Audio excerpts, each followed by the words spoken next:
Please Stay by Andrew McChesney. At 8 p.m., an elderly married couple knocked on the door of the parsonage beside the Seventh-day Adventist Church in Savunga, Alaska. It wasn't late. The summer sun shone brightly in the sky. It wouldn't go down until 2:30 a.m.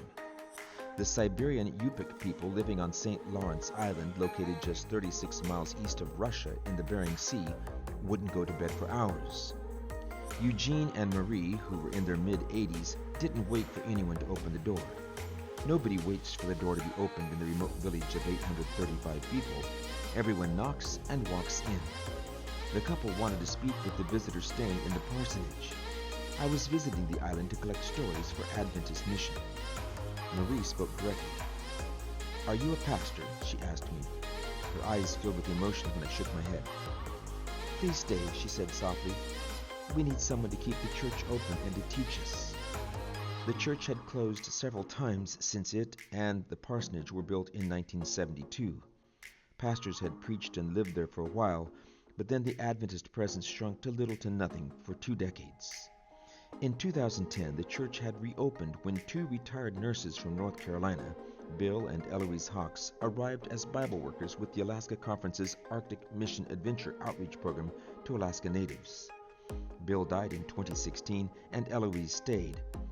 But shortly before my visit, Eloise left for health reasons. Marie missed Eloise terribly and described how she invited villagers to her home for meals and prepared food packages. "We need her," she said. I never met Eloise. She was enthusiastic and helpful as we exchanged emails for my trip. My respect grew as I heard about her love for villagers. As our conversation wrapped up at 9 p.m., Marie looked at me again.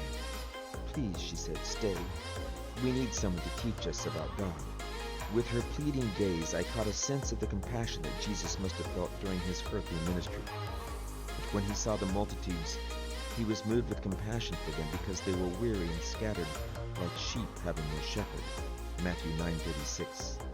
I didn't want to leave. My heart ached for the precious people of Savunga and the other more than 200 native communities in Alaska.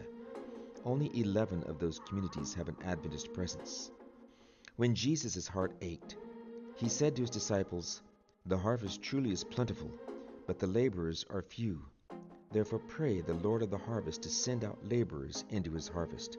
Matthew 9:37 and 38.